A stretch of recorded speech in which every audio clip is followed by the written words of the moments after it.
Good evening. It's wonderful to have you all here tonight. My name is Joseph Helfenstein. I'm director here at the Menil Collection, and we are very happy to see you all here. This is a beautiful opening of a beautiful project, I think. So, welcome to the opening of Untitled Structures, a new film installation by Leslie Hewitt in collaboration with cinematographer Bradford Young. We are very happy about this project because it's, in a way, it's something we haven't done very often, because we have been part of the production of this exhibition and project. The piece was commissioned by the Menil Collection in collaboration with two other partners, institutional partners, the Des Moines Art Center and the Museum of Contemporary Art in Chicago. And I'm very happy about this partnership. And I am very grateful to Gerian Janey and Holland Janey for their very generous support, both for the commission and the exhibition in general. Thank you so much.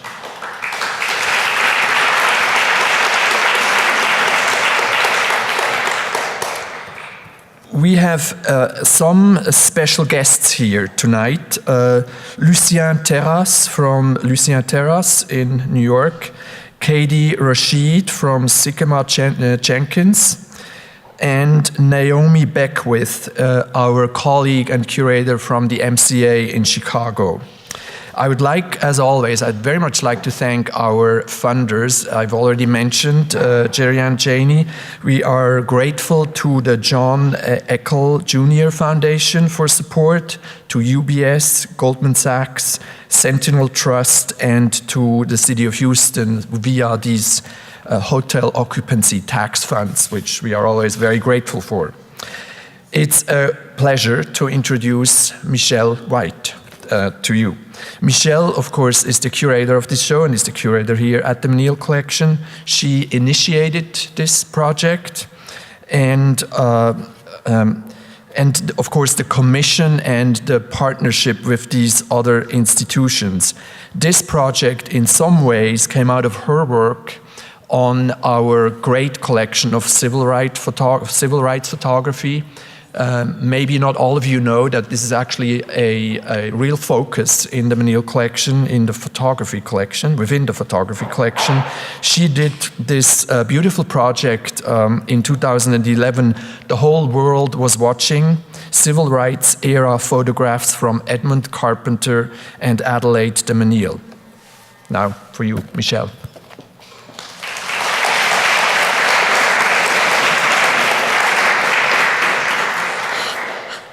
Good evening. Thanks so much for being here. If anybody needs seats closer, I'm told to direct people up here to the front because there's many more great seats up here. First order of business, please turn off your cell phones. I'd also like to ask, so immediately following the conversation is the opening, and in order for our staff to clear up the chairs to let everyone in, if you, as our guests for the program, can move down to the east corridor right after the talk, I would be much appreciated. And also the artists, if you want to talk to them after, they're going to be moving east too, which is where the bar is. So move down there fast, and we'll get the chairs up for more people to come in. Following the conversation, there will be a few minutes for questions, so if you could please hold them until the end. Also, I hope you can join us. Another program we're having in association with this exhibition is that we've invited the scholar and architect Mabel Wilson to speak on the project, and also her new publication, Negro Building, Space and the Radical Politics of Display. And that is on April 15th, and more information, you should have a guide on your chairs for all of our programming this season. So this commission was initiated in 2010 when I invited Leslie to come to Houston to look at our holdings of civil rights photographs. We had just been given this extraordinary collection, and I think I was asking all of my colleagues to help me sort through the work, help me think about the work differently. The collection consists of photographs by the photojournalists Bob Edelman, Leonard Freed, Bruce Davidson, Danny Lyon, Dan Budnick, and Elliott Erwitt.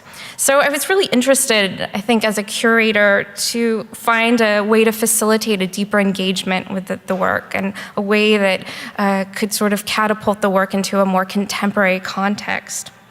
So Leslie came and she invited her collaborator, Bradford Young, the cinematographer, and we began to go through the photographs. There's 230. It was some fantastic days spent in our print room. And the result of those early conversations is this work. So the footage of this piece was shot on 35 millimeter film, and it was shot on location in Memphis, Chicago, and Arkansas. And it's shot in buildings and spaces associated with the civil rights movement and the Great Migration, when an estimated 8 million African Americans left the South and moved north for opportunity. So this project, therefore, represents 2 years of research and filming and collaboration with Brad and Leslie. And the result is that it's a project that very much questions or challenges the limits of still photography and photojournalistic forms associated with the era. And as you'll see, the work is comprised of a series of non-linear silent vignettes that point to these very sort of quiet, unseen, intimate spaces. So before making formal introductions, I'd like to first thank my curatorial colleagues, Gilbert Vicario at the Des Moines Arts Center and Naomi Beckwith from MCA Chicago, who really made this happen and answered the phone when I called and said yes right away. I mean, within days, Naomi came through on this, and it was fantastic, so thank you. And also thank you to Brad and Leslie. It was such a pleasure to work with you. I am in total awe of what you accomplished from our early conversations, and I feel really honored to have been a part of this project. So thank you. So for introductions, Leslie Hewitt lives and works in New York City. She received her BFA from the Cooper Union School of Art in 2000, and she later received her MFA from Yale University. She also studied Africana Studies and Cultural Studies at New York University. She's had residencies at the Museum of Fine Arts Houston, the Studio Museum in Harlem, and participated in the 2008 Whitney Biennial. She is recipient of the Guna S. Moontime Berlin Prize in the Visual Arts and was a fellow at the American Academy in Berlin in the spring of 2012. Her work can be found in the collections of the Guggenheim, the Whitney, LACMA, the MFAH, among many other collections. She's currently an assistant professor at Barnard College, and this spring, actually really exciting, she's included in MoCA LA's exhibition Blues for Smoke, which will be traveling to the Whitney in the spring. Her work will also be featured in the exhibition New Acquisitions at the Museum of Modern Art, also this spring. Bradford Young is a native of Louisville, Kentucky. He has his MA and his MFA from Howard University. At Howard, he studied under filmmaker Holly Gurina and worked with the director Daniel Williams.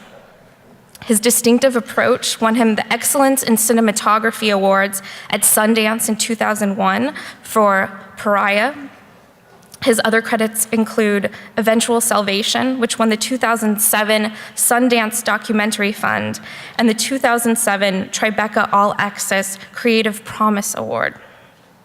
He was featured in the 2009 Filmmaker magazine's 25 Faces of Independent Cinema. He was featured in the New York Times. And for those of you who were able to come to our opening of the film series in association with our exhibition Progress of Love, Brad was the cinematographer for Restless City, which was an incredible treat for us. And this is so great you're here so close to that screening. His current projects include 2 films, Mother of George and Ain't Them Bodies Saints. And I just found out that both of these films are premiering at Sundance this week, and Brad is here with us this week. So thank you for being here. And without further ado, please welcome Leslie Hewitt and Bradford Young.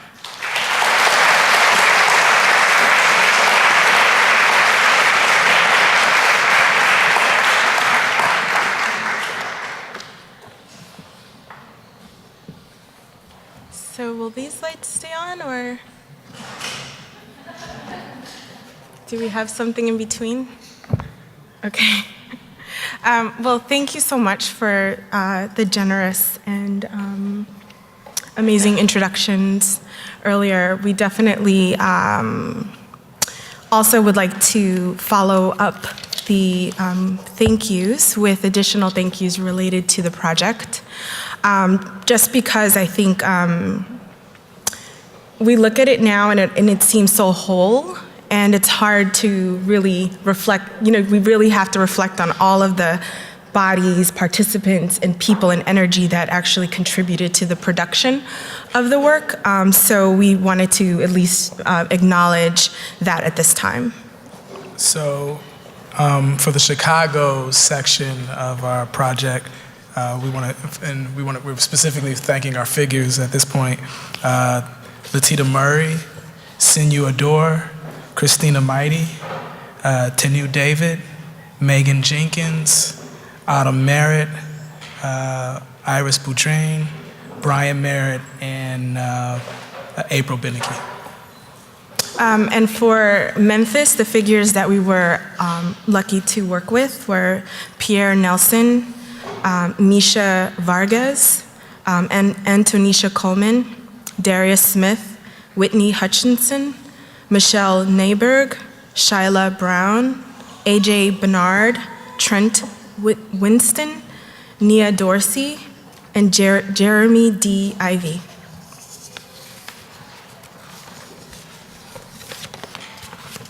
For production credits, we have Karen Chen, who was our producer, who's a dear friend of mine and who I've worked with on many film projects.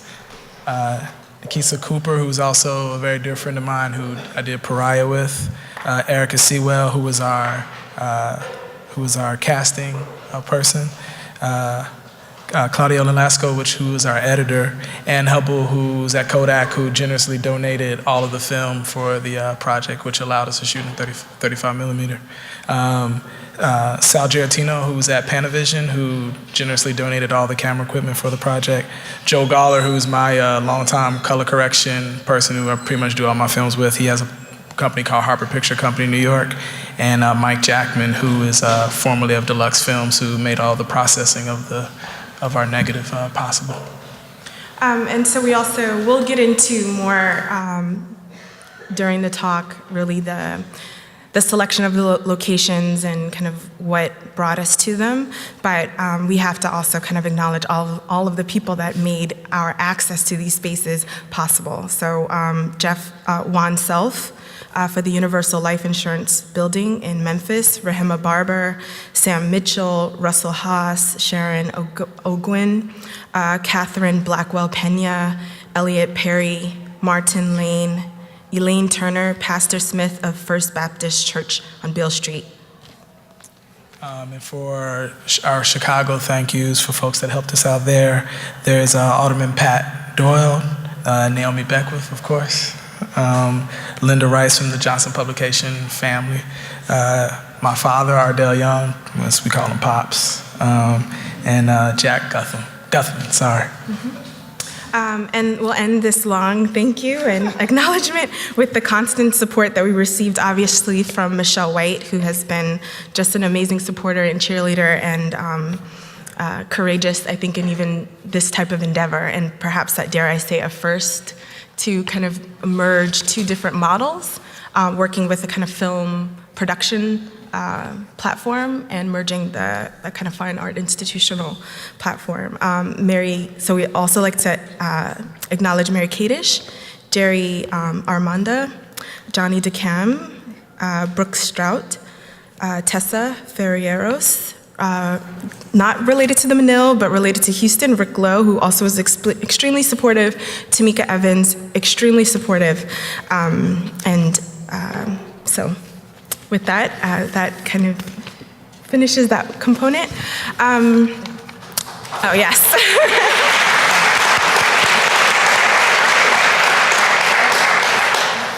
So what we would like to do is to kind of let you in a bit on the process of this piece. And how we are going to do that for this talk is kind of go through some of the images that really moved us and asked of us certain questions as artists, and then speak a little bit about the process, how we kind of moved from looking at the images to then reflecting on the history that they represent, to then reflecting on formally how we can start to really develop a new way of looking at this time period from our lens, from our perspective, a generation which we share with many artists and thinkers and writers from our generation, the late 70s, who obsess over the 60s, because the world shifted. And we kind of are a part of that wave, but we weren't necessarily there at the spark. So, we kind of will also get into that and then kind of move towards asking each other questions that I hope also bring some more insight into the project. So we begin here. So obviously what you're looking at is one of the photographs that we actually discovered in the collection that really sort of inspired the work that we did. But this is it's kind of tied into some of the questions we had, but this is sort of an image that I feel like as a child I've seen a lot, and didn't know who took the photograph or didn't know where it came from. But these are the sort of images that I know at least Leslie and I both grew up looking at that gave us sort of a visual counterpoint, a visual reference to something that was very dear and very personal to in my life, which were these ongoing conversations at dinner about the movement. And so this kind of led me into wanting to be an image maker, but this is an image that sort of sparked an initial conversation with Leslie and I about the installation that we wanted to do. So this is another one. And what ended up happening as we looked at the collection is we realized how nuanced so many of the images were. So something like this is kind of night scene that almost looks surreal. Dandelion, as you know, was also part of the movement, kind of joined the movement, and a lot of his images are evocative of that. His point of view, his perspective, where the camera's a participant. You looking at this image, you're there, you're part of whatever direction everyone is going, you're going along with them. And so it's less about kind of getting the perfect shot or the ideal shot. It's more about really kind of documenting the experience and the process and the feeling of being there. And that's something that always impressed me about photography, but I always had a question about, how it's able to do that. How is a photograph really able to kind of garner that level of emotion or can evoke that level of emotion, with silver, light, chemistry, that it actually has that charge and that power. So this, looking at these images, and this is, I think, a really good example of at least really wanting our work to feel like you're there, to have that level of intimacy, that you have something at stake while you are looking or witnessing.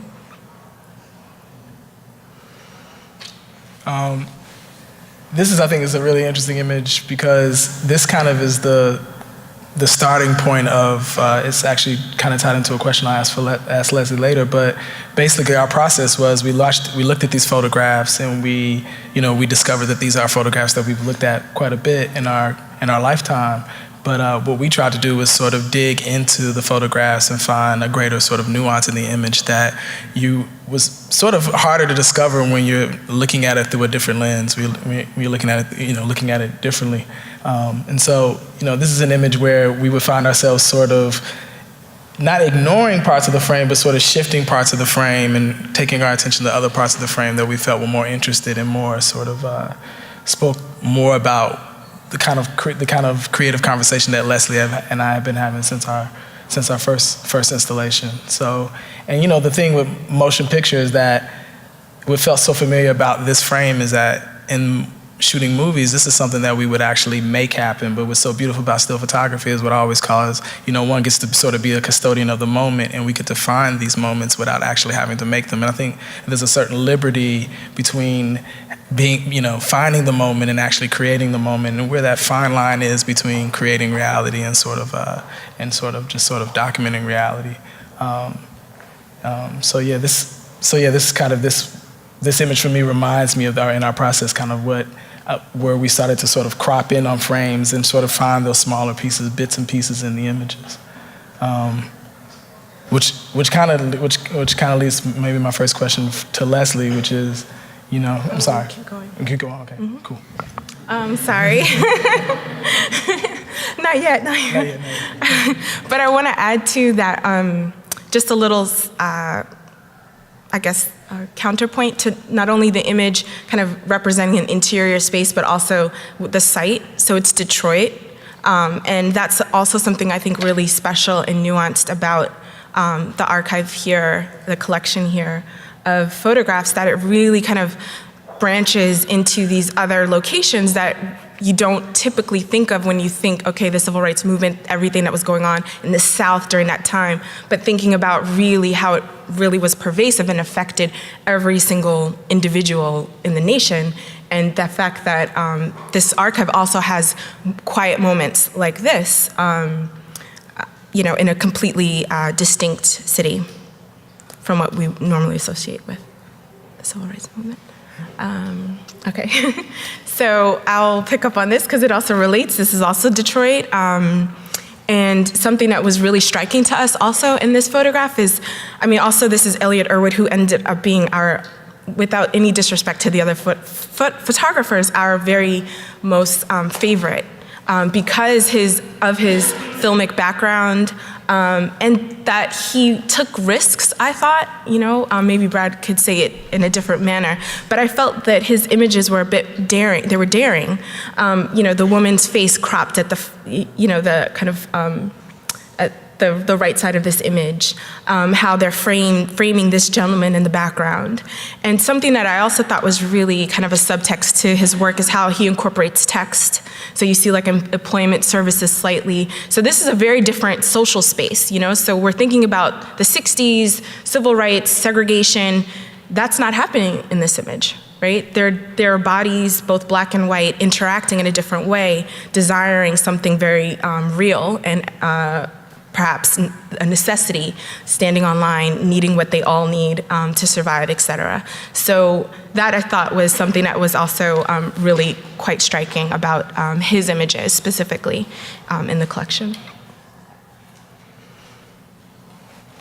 I was going to say something about the previous photograph too that I think, stay. I was actually just going to build a bridge, but I was going to say, what I really appreciate about Elliott Erwitt's work is that often, especially in this time when we were, these photographers were sort of surrounded by the rock stars of the moment, Martin Luther King, Malcolm X, et cetera, that he was more interested in what might have been considered more mundane, sort of quieter moments. And so the image before where you see the man sort of posted on a wall in a very sort of quiet, meditative position, I feel like that's a very filmmaker sort of sensibility who would want to dig into an image where you would find somebody doing something very plain, but with Elliott Erwitt's sort of film sensibilities would maybe just sort of try to extend the narrative or let the viewer sort of extend their narrative by shifting focus to somebody that might be doing something just a little bit more simple or a little bit more nuanced.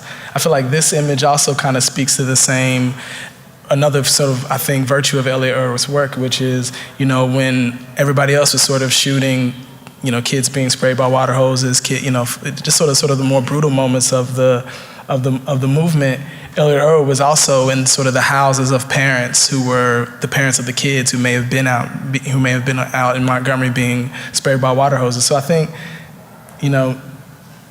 what we really appreciated about it was that he was more interested in sort of the foundation of what I think really held the movement up, which was the sort of folks in the background who weren't getting all the attention, who were actually feeding the kids, who were actually helping to liberate us. So, and then an image like this, again, sort of playing on the notion that it wasn't always so, the narrative wasn't always so black and white. There were some moments where you would find these sort of private things happening, and I think this is obviously in Germany, but this is a great example of like his filmic sensibilities sort of playing out in his still photography work. This is another image also in Germany, and I'll pivot to also speak about kind of the social relevance. I also think of having an image like this in the archive and in the collection, thinking about the impact of going to war, be it either World War I, and this is obviously referencing World War II, but that act of kind of leaving the context of the United States, having a different perspective, looking back at all of the kind of laws that define who can do what and why, and kind of really thinking about how that kind of international perspective really also affected the movement. You think about also W.E.B. Du Bois, even before the turn of the century, studied in Germany and came back. And so there's all of this kind of what do I want to say? This kind of like, there's so much that really goes into building the momentum that the civil rights movement needed, intellectually, spiritually, physically. And so these moments, to me, it's not only just about kind of soldiers having, a good time, but also the fact that you look at the time period, 1951, would they, be able to do this in perhaps, Mississippi? Would they have this same kind of experience? So there's something about kind of the fact that the archive also touches on not only other cities in the United States, but also an international perspective that obviously also informed the civil rights era. This is we were talking to a group earlier today, and I was sort of kind of not improvising, but sort of thinking about this idea of where film culture is headed, and how film is becoming and within film is becoming a culture that's very much obsessed with being three-dimensional. So we're very much interested in sort of, bringing things hyper close to subject, to the viewer, and sort of stretching the depth behind the subject in a really sort of artificial but a very intriguing way.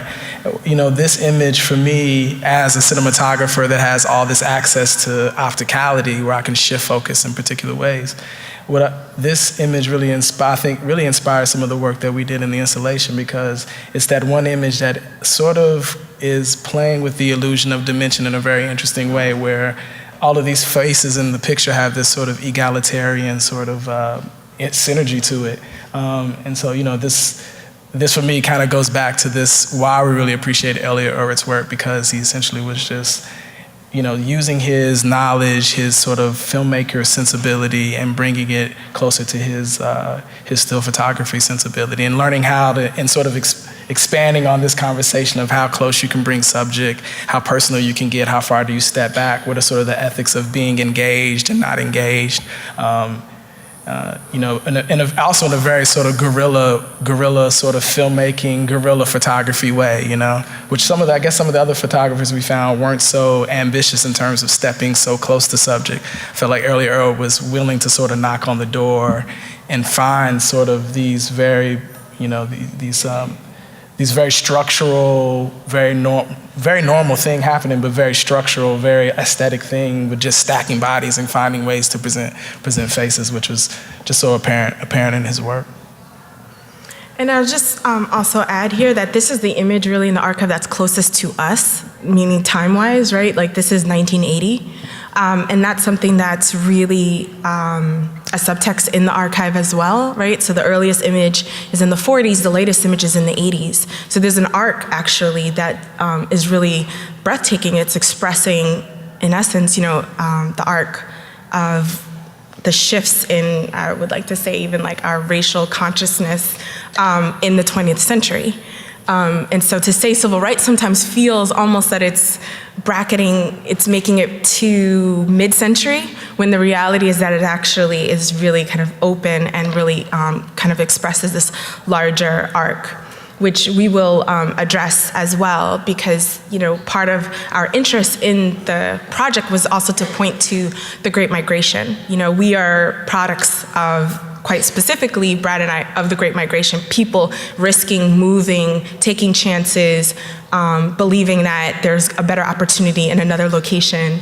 And so that synergy, we are also part of it, and I think that's something really amazing that the archive also expresses that. So we wanted to pick up on that nod that we felt when we saw that image specifically that seemed kind of wild. It's like this band, Florida A&M band, just like right there in the Civil Rights era collection. You're like, okay, well, and how we started to just embrace that and feel like, okay, that's our cue really to kind of respond in the contemporary sense as well. Right. I think there's the photograph, there's just sort of added to it, there's the second piece of that photograph is actually the bleachers without the band. And again, I'm just kind of like really in love with Elliott Erwitt's work, that in a sense he's able, which I think we were trying to do in the installation, he's able to sort of bring this timeless nature to space, a very sort of normal architectural thing that could with a particular, sort of costume and faces, could ground it in a very specific time. But when it's not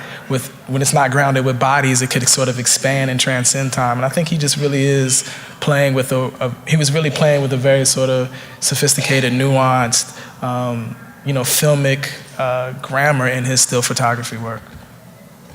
So this shifts, so we wanted to now start to address how we formally started to get our bearings. And the first step was to start to kind of look at the images in the archive. And we started to do something very basic, which was make these little crops, finding our space in this space that's already been documented, if that makes sense.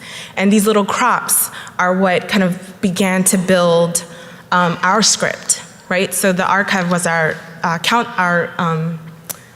point of departure, and then we built the script for our piece, really looking at the images, thinking about the history, and then kind of making this formal act on the image, which was kind of making these little crops, making little collages, making little juxtapositions, and thinking about kind of how we can move from that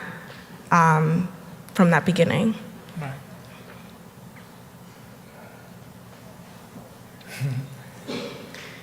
You always give me the hardest slides.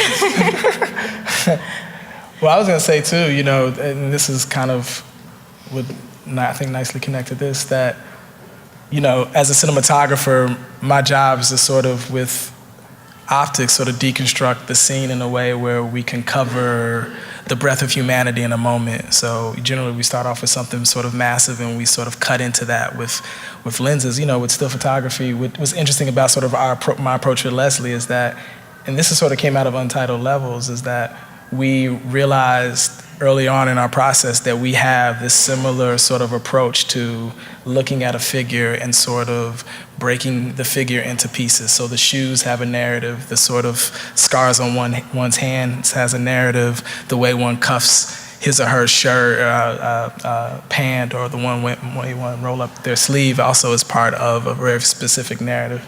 And so, an image like this, we literally would have, taken pieces of paper and just sort of lined it at the top and just shown the shoes and just tried to figure out where is there a narrative, where we find some sort of common discussion, and are we finding similar sort of gestures towards this idea of nuance within the picture. Is this from? This is Memphis, yeah. This is Memphis, right? And also Ernest. This is Ernest Withers, right? Right. So I said something earlier about people being, as a still photographer, you get the ability to be what I consider to be a custodian of the moment. But this actually came from an interview. I was shooting Ernest Withers before he passed, and this is something that he talked about, which was during that time, he was not there to create the narrative. He was just there to sort of be a custodian of the moment, which is sort of interesting when you talk about you're a still photographer and you're there as literally sort of fulfilling a job. That was sort of his perspective, was like, I was just really fulfilling a job, and I didn't have much sort of ambition on creating something. I just wanted to be there as a photographer, but within that I found so much to learn from and to take from. And this picture is so interesting because it also is, maybe this is the first, Leslie showed me this photograph today, but this is one of the images I feel like also has a lot of those sort of elements that are really present in our installation, which are the sort of stacking of bodies, the this gesture to churches, to these sort of sacred facilities that were either meeting places or beginning points, starting points for the actual movement in Memphis. So to add to it too, so we also, I mean, this is an image that also kind of moved beyond the archive and started to think about just research images in general. And so we were moved to think about kind of locations that represented, in a way could also represent the art that I talked about earlier. And Memphis was a city that had that weight to it and also had the architectural memory. And so we actually shot at this location. This is the Claiborne Temple in Memphis. And that's actually where the sanitation strike happened, where they were kind of also ushered back into the church because of threats, et cetera. But there's a classic image of Ernest Withers that kind of has all of the workers kind of wearing the I Am a Man plaque. But this is kind of a different one, kind of a different perspective. And so that's why I kind of wanted to show this one, because it was that pivot, that shift in perspective that I think we were striving for as well. Well, this is the Johnson Publication Building, which we were actually had the privilege of shooting before they closed this facility on Michigan Avenue. And I think there's one thing I think I really was speaking to somebody earlier today about sort of the Johnson Publication legacy. This is obviously, this company produced magazines that we grew up on, Ebony, Jet, et cetera, et cetera. But when you talk about the Great Migration, also, in the process of actually shooting the facility, but in the process of growing up, what you learn is that, Mr. Johnson was very interesting person in many ways, and I think we discovered that in photographing the building. But one of the ways in which he was a very, very interesting person is that the magazine was actually used as a way of getting information to, African Americans that were not able to, at that moment, leave wherever they may have been, Mississippi, Alabama, et cetera, to come to Chicago. So the magazine, which seems so very, didn't seem very countercultural in a sense of the breadth of Michigan Avenue, where you happen to be the only black publisher on Michigan Avenue, and the only African American of great wealth on Michigan Avenue. In a very status quo environment, he was also doing very subversive, sort of radical things. And so, this building, there was one story too about when we were shooting the building. Somebody was saying, well, nobody would allow, nobody would actually, we couldn't pursue outside sources for subscriptions. So we actually had to create a subscription department just to get black folk to buy, or non-black folk to buy, Ebony Jet magazine. So within this necessity to sort of be for survival, this necessity to sort of do your own thing is so not only just apparent in what the magazines they were publishing, but the architecture itself, the building itself, clearly expresses this idea that this is a very specific safe site where we can actually pursue ideas of design and aesthetic and that are very much unique to who we are. And so it was an honor and a very special place to photograph, because you learn so much more about people's persistence towards form, space, how bodies respond to architecture, et cetera, et cetera. So now also just kind of, we wanted to include more of our research imagery, but we edited it down. And so now this is in a way kind of just a personal homage as well. So this is an image from my own personal archive. And I want to make a point about that personal archive, because I think Deborah Willis talks about this a lot in her text, Picturing Us, which talks about the vernacular photography and its importance.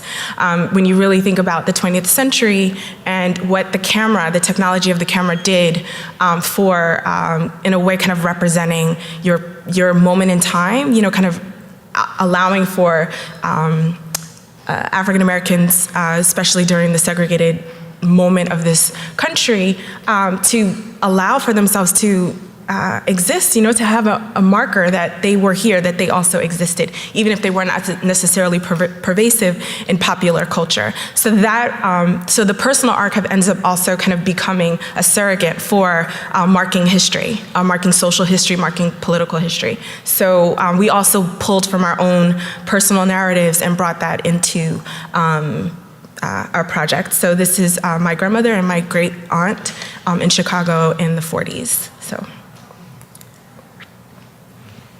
And that is my pops. And I don't know if that's in Chicago. I think that's in, which is another story, I think this is in Vancouver, where an uncle of mine has been there since the 1960s. He sort of turned in his passport during that time and has lived there ever since. But my father was sort of he was our guide in the area which we shot, which is historically called Bronzeville, where my father grew up.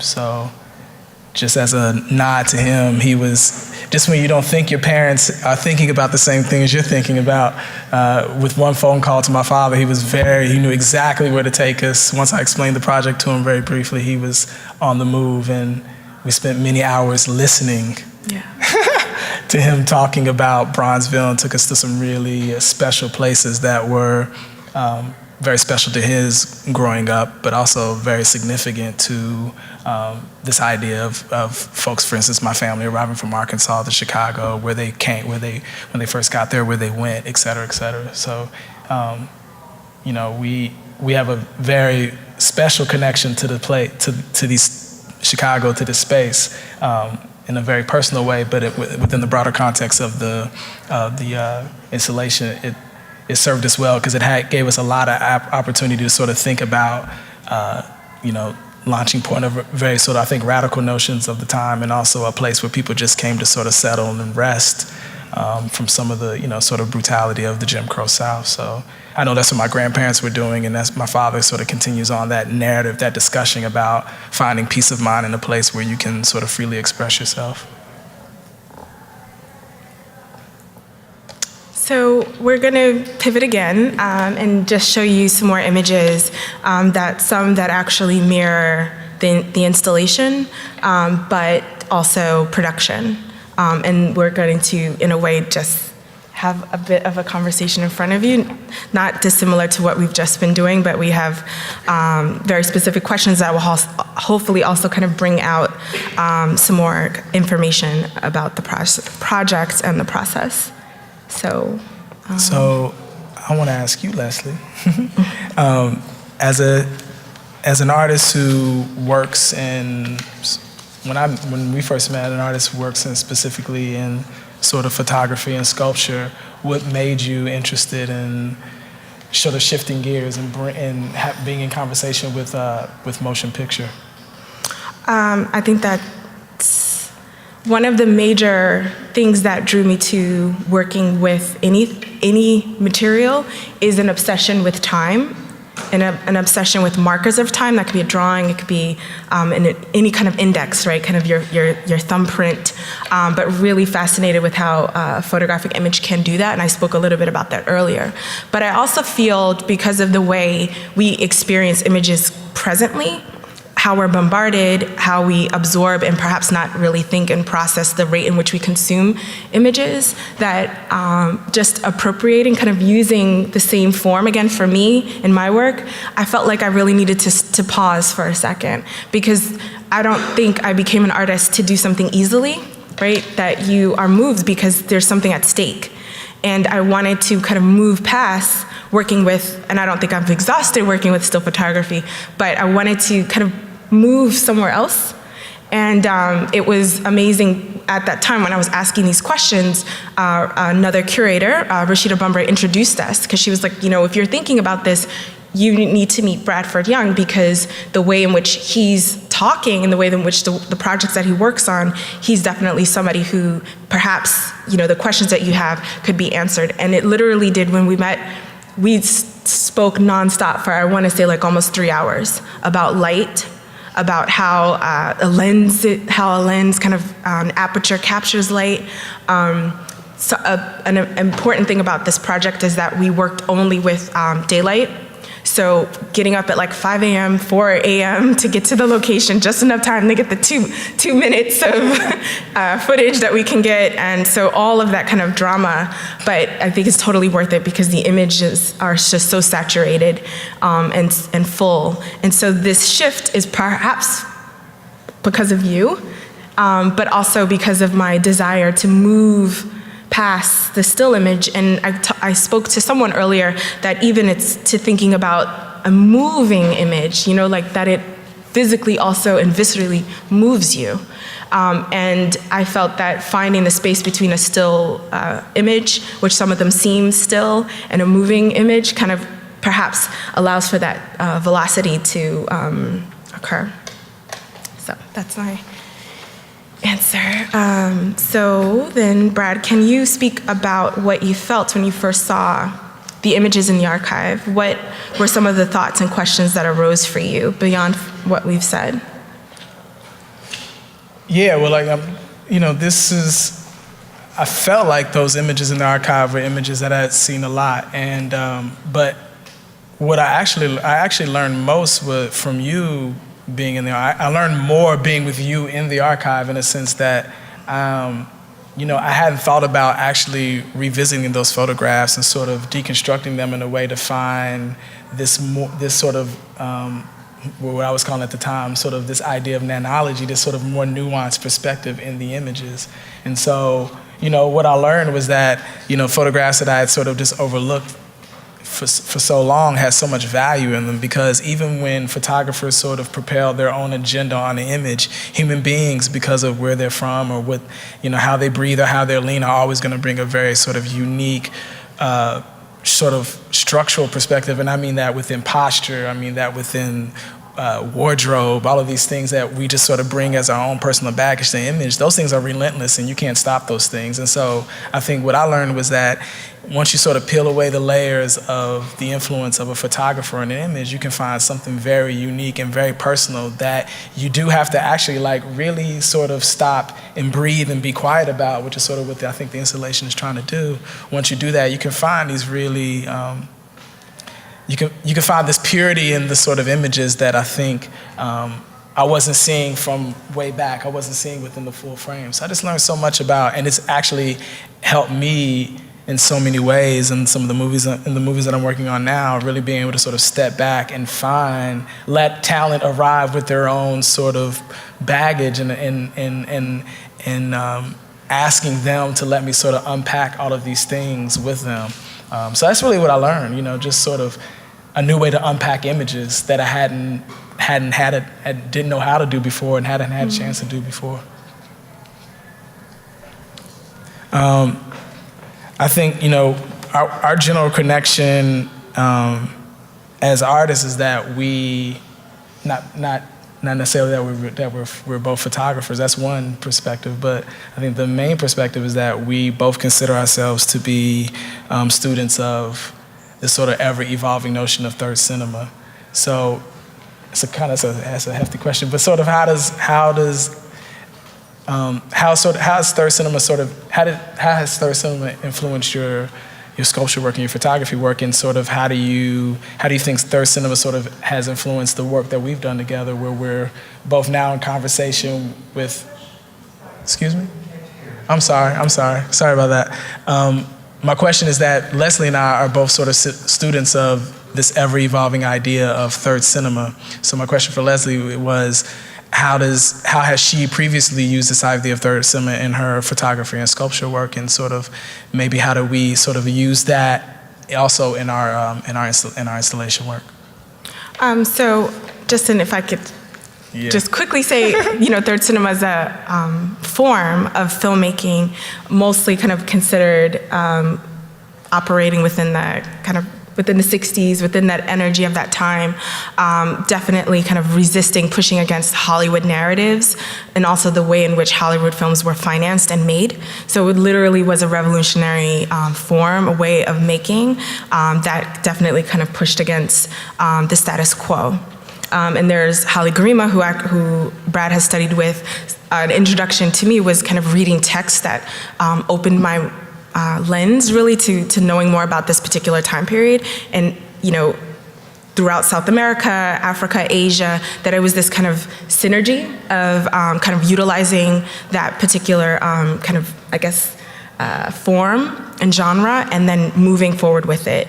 I saw Ousmane Sembène's film, a Senegalese filmmaker, Le Noir d'Eux, and it completely shifted the way that I thought storytelling could happen visually. And I realized how it's so linguistically based and culturally based that it doesn't always have to follow the standard that we think it has to follow.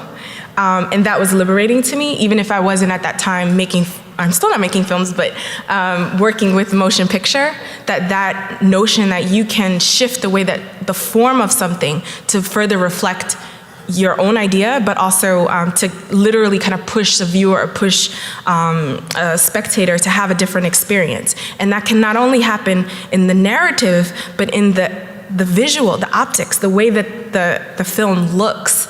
And as an artist, that was exciting for me because oftentimes we're told that, those two things are in opposition, right? To have a kind of political or social agenda really has nothing to do with color or has nothing to do with form. And really those things are so married, and there's other genre movements, minimalism is also part of that, in the 60s that really kind of made that connection. But Third Cinema completely kind of gave me at least the courage to really push and make other gestures. And so that's how I think it affected my previous work. And in this work, it's definitely, I think, in kind of this dual channel experience, working with the structure of these vignettes, where it doesn't quite fall into pure nostalgia, right? It doesn't have a beginning and an end. It's a loop. You can enter at any moment. You can enter at any time. So that's even kind of shifting our notion, this kind of quintessential cinematic notion of time, right? A story has a beginning and an end. So that's something that I think definitely informed me. I don't know how we're doing with time, but hopefully we're doing good. Okay. So Brad, can you talk a little bit about language? I think that's interesting, the question that you asked me, because I want to put it back towards you. During the shoots, language developed, right? And to try to describe what we were trying to capture, what we wanted to visualize. Can you speak about the term shrouding? Because you utilized it a lot. And just to give the definition, not because no one knows what shrouding means, but I always like to kind of return to it because I didn't realize the implication. So wrap or dress a body in a shroud for burial, which I think is interesting. Cover or envelop, so to conceal from view. And an example is mountain shrouded by a cloud. But the kind of religious or even spiritual component to the use of the word shrouding, I thought was very interesting. So if you could speak about its role in your image making and how you view it in terms of representation. Right. Well, I grew up, it's the ongoing narrative, but I grew up in a funeral home, so I know that this idea, this process of burying people, this ritual of burying people is very familiar to me. So this idea of shrouding is all kind of, I feel like sort of departs from that. But for me, I know in my journey as an image maker, I've constantly tried to figure out a way, with sort of piggybacking on this idea of third cinema, trying to figure out how I could actually take my own sort of unique wrapping, wrap it around a moment, wrap it around this these very sort of these very energetic movements when we're moments in humanity when we're making movies and shooting films. How could I sort of wrap my own perspective, my own sort of personal history around a moment and give it a unique sort of a unique energy to it? I always imagine that I could wrap something around a moment, peel it away, and find it very deconstructed in its own way, with my own sort of tendency to maybe sort of smooth out the cheeks or smooth out the chin to sort of bring more detail to that moment. So for me, filmmaking gives me the ability to add not only my own personal sort of shroud to an image, but I also have access to light. I have access to lenses that also help me give me the ability to sort of influence the sort of shrouding technique. So with the installation, we're using optics. I think you see in the installation a lot of out of focus images that aren't benign by any means. They're actually, I think, ways of us sort of shrouding the image in a sort of softness and a sort of almost in a haze, so that the image, which is in its original state has one form, actually can be transformed by laying something over it and peeling it away. I also feel like technically too, too. Filmmaking, film emulsion, which I think is very special and a very specific reason why we shot film, that film is actually shrouding. Granularity bends, silver halides sort of bend and twist in a very unique, original way, and they'll never bend and twist that way again. They only do it once in one way. So when we capture a moment, it's almost virtually impossible to go back and recapture the moment with film, because film emulsion, which gives us the sort of energy, granularity in the image, which gives us the energy, the association to something familiar, will never sort of twist and turn in the same way. And so I always use shrouding as a way to say that, listen, young image makers or image makers who are sort of emerging in their craft or furthering develop their craft, that we can shroud these images in our own sort of like particular notions to come up with something that's very special and unique to ourselves, but also something very special and unique that we can infuse into a moment that in the film context we're constantly sort of working and molding to make it feel more familiar to humanity. So for me, it's just, again, it's just about wrapping it, peeling it away, and seeing what's underneath. Seeing what's underneath all of the layers, and what does that reveal to us? And does it feel familiar and feel very? Does it feel cerebral to us? Is it something that we can grab onto and actually discover a new narrative within it? So. Though we do actually have more questions, but the time has escaped us. And so we're going to open it up to, yes, do you want to, oh, okay. Okay, so we're going to open it up for questions, and then enjoy the opening and to experience the work, which is ultimately why we're here, so. Okay. You use the term third cinema. I'm not familiar with that terminology. What is it? Okay. Well, the way it's sort of broken down is that first cinema is considered Hollywood, sort of American cinema. Second cinema was considered European cinema, and third cinema was considered cinema that emerged from Africa, Latin America, Asia. And so this is was sort of a push for people of color, basically. And at that time, people who were waging heavy liberation movements against sort of this persistent wave of imperialism in those parts of the world, pushing a film grammar and a notion of making films that would be very unique to people in those spaces. So this is where we get this idea of guerrilla filmmaking comes from. This term guerrilla filmmaking comes from these movements that were emerging in those spaces where people were engaging in guerrilla warfare. This idea of engaging, pulling back, this idea of sort of hiding, this idea of being very free and not tied down by some of the toys that we find in the first wave of cinema or the second wave of cinema. So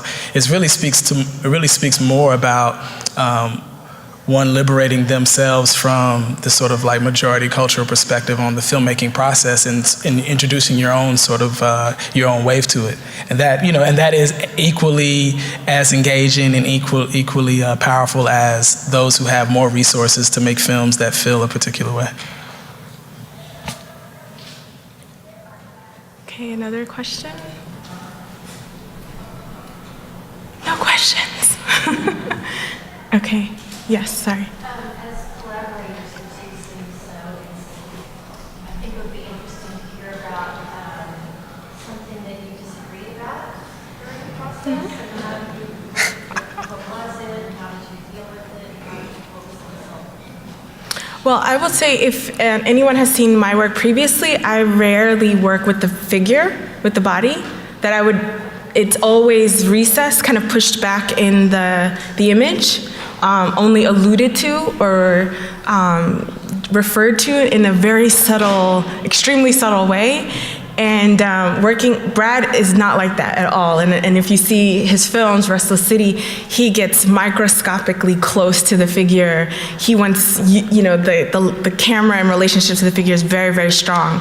And we had several moments where even within kind of setting up the shot, he wants the camera to be here. It's like uncomfortable for me. I'm like, couldn't we just like tilt it slightly to the left and just show just the corner of the, so I think you also see a little bit of that tension too, where we found a medium, but that was something that was very at the beginning, challenging for me. And I think as we began to work together on location, it became, I trusted him a bit more, and I hope also that he trusted me, and that was the resolve. And I think the resolve is also in the work too. One thing I would say though, that this idea of tension I think is really important in our work, and that I think once we got very comfortable with working with one another, the camera's very still and we're engaging with subject in and out in this very guerrilla way. And so I think those who could witness our work, it's a very quiet, tense, very objective orientated space. So Leslie would come and look in the viewfinder, and while she's looking in the viewfinder, I would go and sort of move somebody's shoulders, and then she would switch, but then she would move them back. And it was never, why did you do that? It was always it made sense, because by the time I left the subject to come back to the camera, something had happened, and it made sense that Leslie saw something. Well, my back was turned to it and she was facing it, she saw something. So it was always this, and then that moment where we just said, okay, is this the right time to shoot it? It just always felt like we agreed it was the right time to go ahead and roll camera. So though there was some disagreement, that tension, I think, created a sort of, that struggle created, I think, a more powerful, a more sort of energetic form. So I think that's it, but I just want to thank again Michelle White and the Menil, that this was just such an amazing and generous and generative project. So thank you.